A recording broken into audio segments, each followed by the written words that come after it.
स्वागतों की रक्षा करने वाले और कामियों की क्रीड़ावृत पेशाब चापलूसी करने वाले कलयुग में ऐसे ऐसे लोग होंगे। प्रजा पालन युग उत्तम धर्म के कार्यों से रहित भोगों में तत्पर प्रजा का विनाश करने वाले तथा प्रशंसाशील बीच की जीव की हिंसा करने वाले दुष्स्वभाव के होंगे। वैसे भी संस्कारहीन स्वधर्म त्यागी कुमार जी केवल पैसा कमाने के लिए रहेगा। तराजू पर कम तोलने वाले गुरु देवता तथा ब्राह्मणों की भक्ति से ही दुर्बुद्धि युक्त ब्राह्मणों को भोजन न देने वाले और कंजूस एवं हृदय खोलकर खर्च न करने वाले होंगे। कलयुग में क्या मनुष्यों का जन्म बताया गया है। करने वाले नकली तपस्या में लगे रहने वाले ब्राह्मणों के पेट का अपहरण करने वाले जगत के शिष्यों की अल्पावस्था में मृत्यु को प्राप्त करने वाले, यानी बच्चा जो गर्भ में आता है और मृत्यु को प्राप्त हो जाता है पापों के कारण, वेद के मंत्रों का उच्चारण करने वाले, शालिग्राम शिला का पूजन करने वाले, होम करने वाले, शास्त्र विधि विचार करने वाले, कुटिल एवं ब्राह्मणों की निंदा करने वाले होंगे। कुकर्मी विद्वान विवादी आख्यान उपासना का धर्म का प्रवचन करने वाले, यानी धर्म को कहीं कहीं से मोड़ करके और धर्म को गिराने का कार्य करेंगे, ऐसे दुष्ट व्यक्ति होंगे। राजा के समान वेशभूषा धारण करने वाले दंभी, दूसरों को नीचा दिखाने के लिए दाता बनने वाले महाअहंकारी, करें दान भी किया जाए तो अहंकार रहित होकर किया जाए। जिसके दान में अहंकार हो वह दान करना व्यर्थ हो जाता है। इसे दान किसी को कर रहे हैं, होता क्या है कि कहीं कोई आया और भगवान के दरबार में 10 रुपया चढ़ाता है तो सोचता है इधर से कोई देखे तो हम चढ़ा रहे हैं।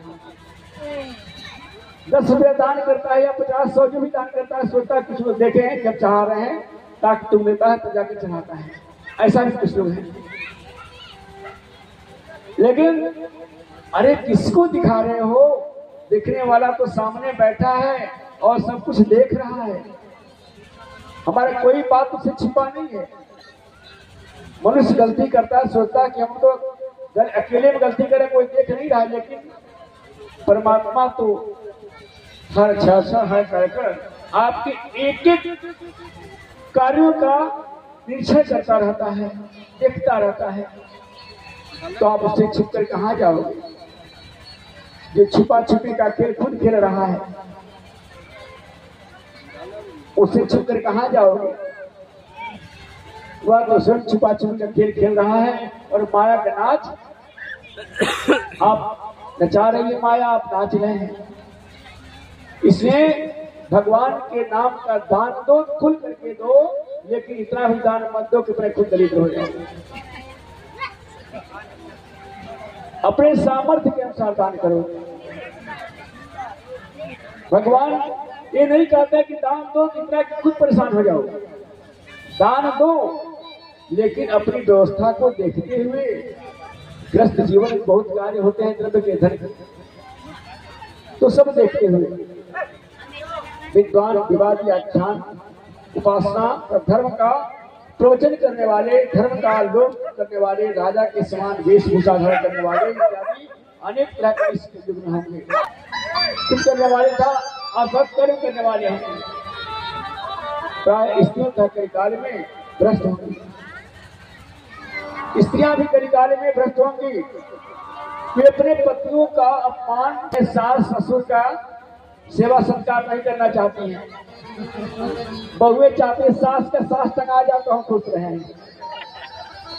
क्या चाहती हैं? सासू माँ का सास टंगा जाए, स्वतंत्र हो जाए। लेकिन सब बहुएं ऐसा नहीं है। कुछ ऐसे बहुएं हैं जो सोचते हैं कि सासू माँ बड़ा हुकूमत चलाती है ना, घूंघट में रहो, कैसे करो तो ऐसे करो, तो बाहर मत निकलो, कहीं घूम मत, इधर मत जाओ, तुम्हारे बस पर ध्यान से रखो। बड़ा हुकूमत चलाती है तो शास्त्र के साथ टंगा जा तो वह प्रसन्न हो जाती है। वही लक्षण बता रहे हैं।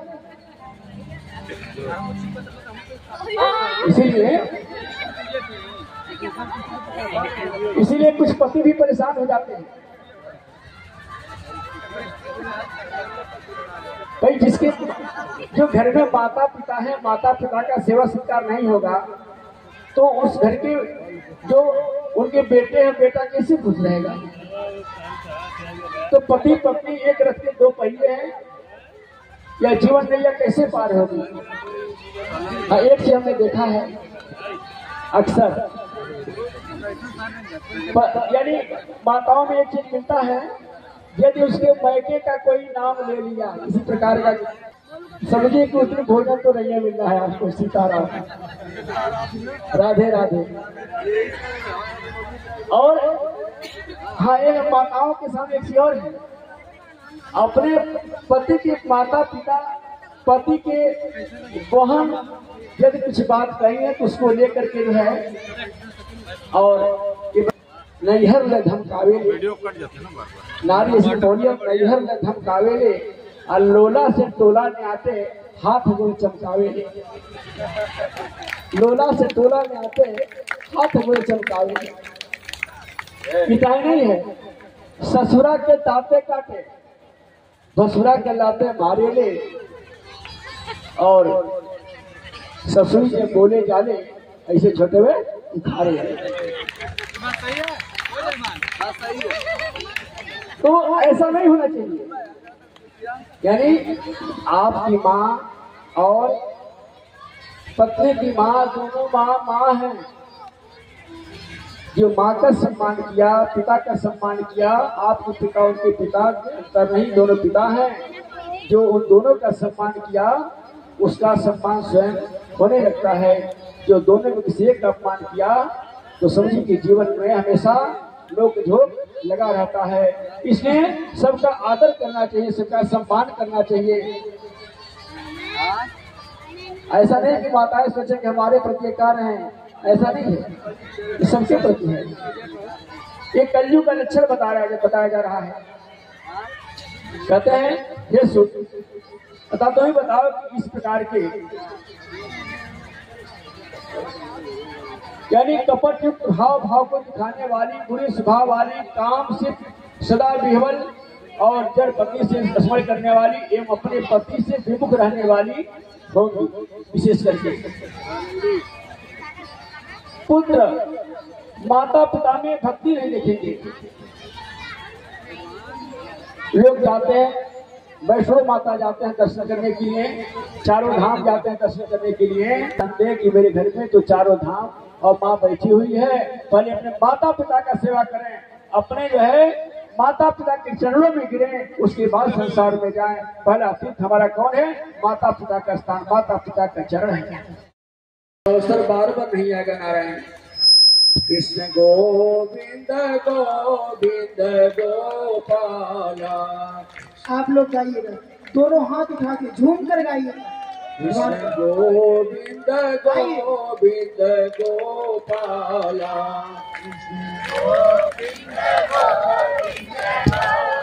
नारायण जानते हैं ताली बजाने के लिए ऐसा नहीं कर रहे हैं, बहुत फायदे हैं। ताली बजा के भगवान का नाम कीर्तन करेंगे आप, सबसे पहला फायदा यह है कि जितने बड़ा भाव उठाएंगे उतने बार भगवान को प्रणाम होगा, उतने बार भगवान को प्रणाम होगा।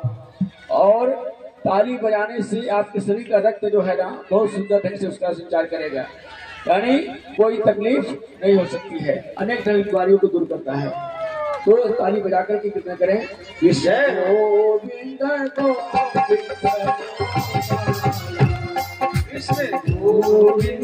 गोविंद गोपाला।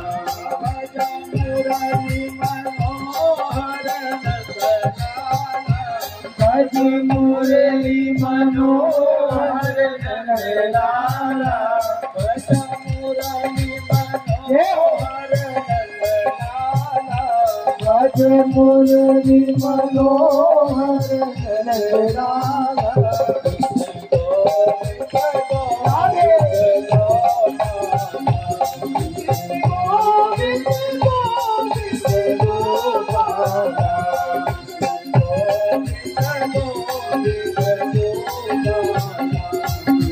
गोविंद